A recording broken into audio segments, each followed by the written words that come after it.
consultations. Now we start from China. China's Foreign Minister Wang Yi has stated that President Xi Jinping and U.S. President Donald Trump respect each other.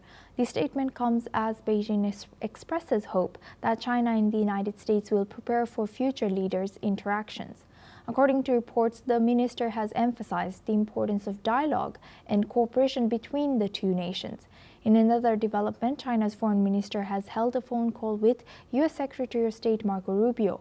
Wang Yi has told Rubio that through the Kuala Lumpur economic and trade talks, the two sides have reached a framework consensus on reciprocal solutions to current pressing economic and trade issues. These comments from Wang Yi come ahead of a key meeting between U.S. President Donald Trump and Chinese President Xi Jinping later this week in South Korea. Trump is currently out on an Asia tour with talks focused on easing tensions over trade tariff disputes. U.S. Treasury Secretary Scott Bessent and China's Vice Premier He Lifeng have already held 2 days of discussions on trade and tariffs.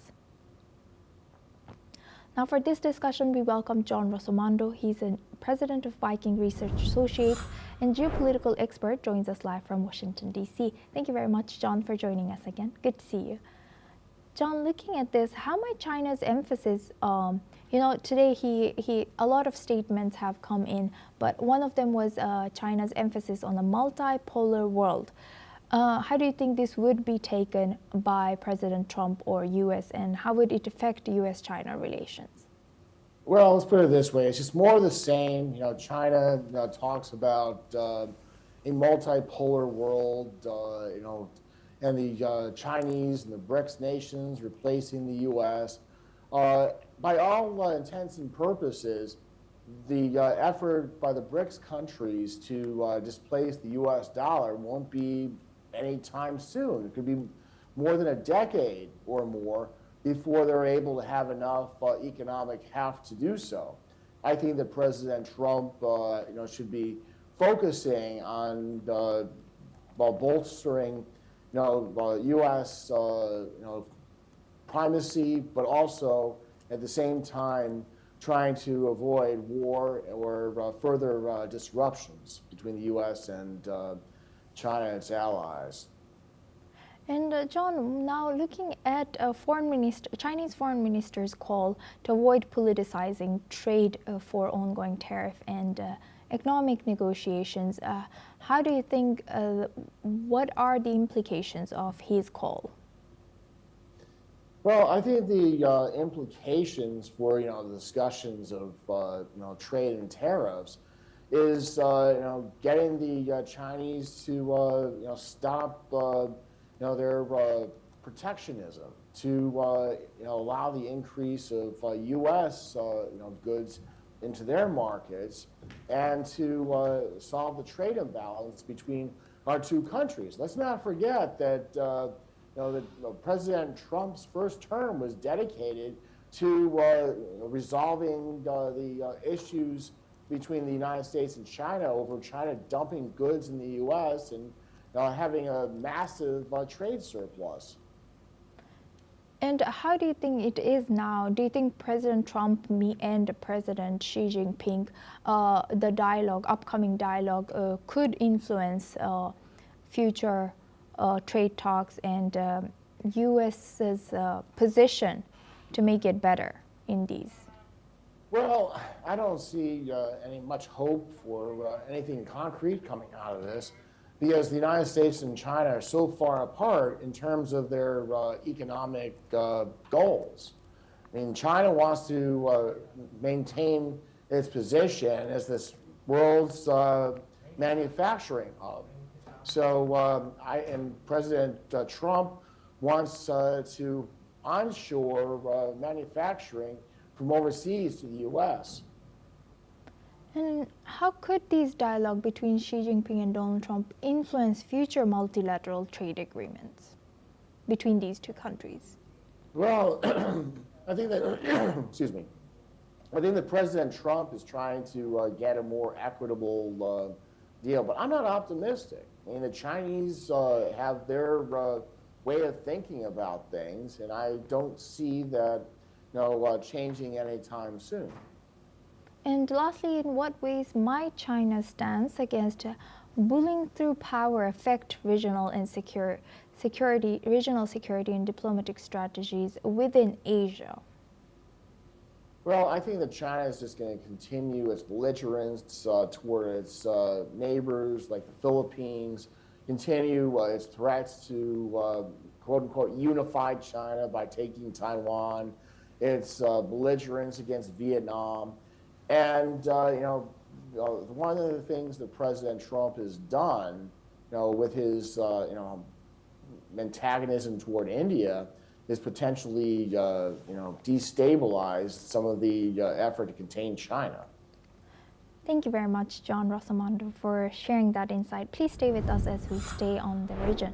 Now, Canadian Prime Minister Mark Carney has stated that he is ready to talk with the U.S. President Donald Trump after U.S. hiked tariffs on Canadian goods by additional 10%. Carney has stated that we stand ready to sit down with the United States. Let's listen in to what he has said. We stand ready to sit down with the United States, myself with the President, my colleagues with their colleagues, when the U.S. is ready to sit down. As I always would be, as you would expect, as President of the United States, so of course, make myself available and make myself available for other world leaders as they wish to. We will both be in APEC. Canada is a member of APEC. Meanwhile, U.S. President Donald Trump has stated that he had terminated all trade talks with Canada, as he called it a fake advertisement campaign. Now, for this discussion, we go back to John Rosamando. He's the president of Viking Research Associates, geopolitical expert, joins us live from Washington, D.C. Thank you very much, John, for staying with us. Now, looking at this, should Canada continue to seek negotiations with U.S.? Well, the Canadians, definitely need to keep President Trump on their side, because the United States is Canada's largest trading partner. Our economies are intertwined. Similar cultures, similar backgrounds. American industries like the auto industry have been part of Canada's economy for over 100 years. And Canada cannot survive with American tariffs the way that they are. There might be a lot of hyperbole and so forth with regard to finding partners in Europe or with China, but they cannot replace the United States. And what role should provincial governments like Ontario in Canada, as the advertisement was from there, so how should that play in shaping Canada's international trade relations with U.S.? Well, Canada, rather Ontario, provides the power and electricity to New York and a good portion of the northeastern United States. So I think that there's a lot of it has leverage. They've been saying that if we don't cave when it comes to tariffs, that they'll cut off the power. So I think that we need to move beyond some of this belligerency and try to find a solution that works for both sides. And how could the use of political advertisement, such as the one featuring President Ronald Reagan, influence diplomatic relations between these two nations? Well, I think that it's not going to have much of an impact on Trump, because the only person that has an impact on Trump is himself. The thing that Trump's movement is, it's a reaction against Reagan's offshoring of American industrial base. This Trumpian protectionism is a reaction against the sort of free trade rhetoric that goes back to the Reagan era. And to what extent do high tariffs align with or contradict the principles of free trade historically supported by leaders like Reagan?